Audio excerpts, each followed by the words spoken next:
95% of diets fail, and there's a good reason for it. Our bodies are programmed to prevent us from losing weight in order to survive.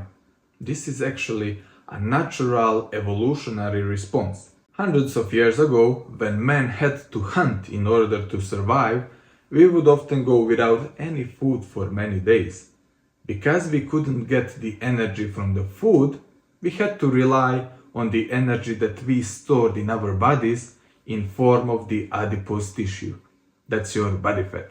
So if you were more likely to store body fat, you were more likely to survive during these times of food scarcity.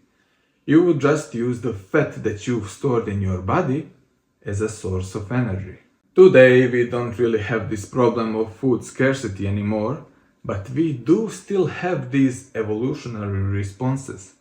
Purposeful dieting hasn't really been a thing except for the past, couple of decades. When your body senses that you're losing weight, it does everything it can to prevent that from happening because it recognizes it as a life threat. It reduces your energy levels in order to preserve energy. It starts producing more of the hunger hormones in order to make you eat. And it increases your senses to make food taste and smell more delicious. Plus, we live in a society where people are using this to their advantage to make money by selling you all these delicious, addictive foods that make you want to eat more and more, to the degree where we need to have an insane willpower in order to resist. Dieting is hard, no doubt about it. Luckily for you, we have figured out how to maximize our chances of success. Lose weight in a healthy way and make sure to keep it off once we get there. Our first weight loss strategy is to use the maintenance phases. Most people fail to keep the weight off once they are done dieting. They just regain all of the weight back. In order to make sure that your body has adapted to the new weight, I recommend using maintenance phases after each weight loss phase. One weight loss phase should last up to 9 weeks. This should be followed by the maintenance phase that is going to last as long as the weight loss phase. So if you've been dieting for 9 weeks, then you should switch to maintenance phase and do it for the next 9 weeks.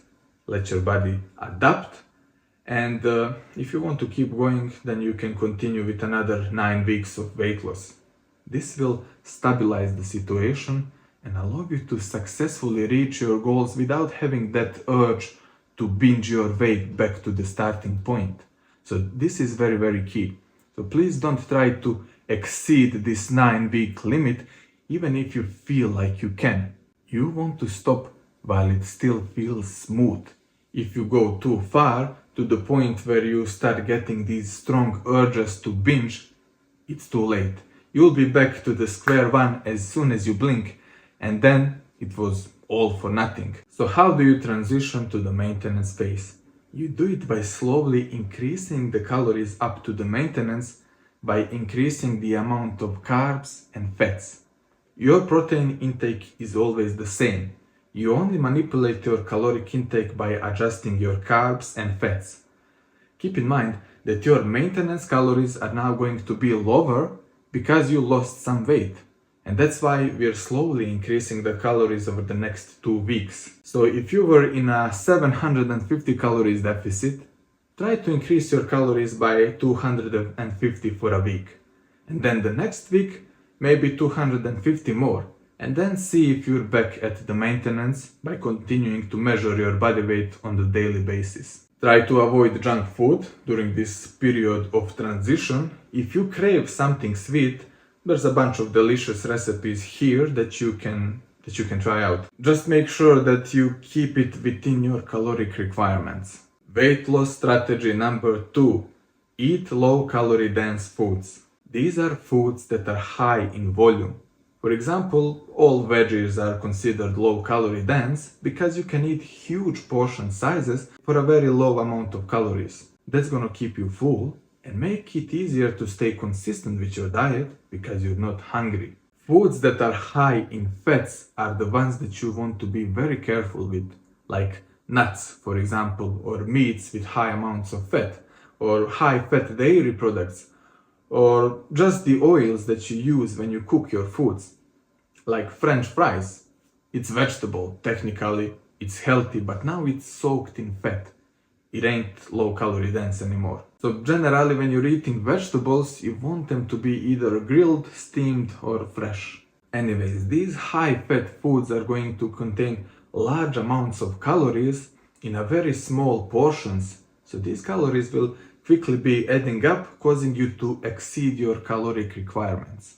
Number 3, avoid drinking your calories. When you're ingesting your calories through fluids, that doesn't really satisfy your hunger levels, and when you're on a diet, we want to make sure that you're not being hungry. If your hunger levels are too high, you can easily end up binge eating and ruining your diet.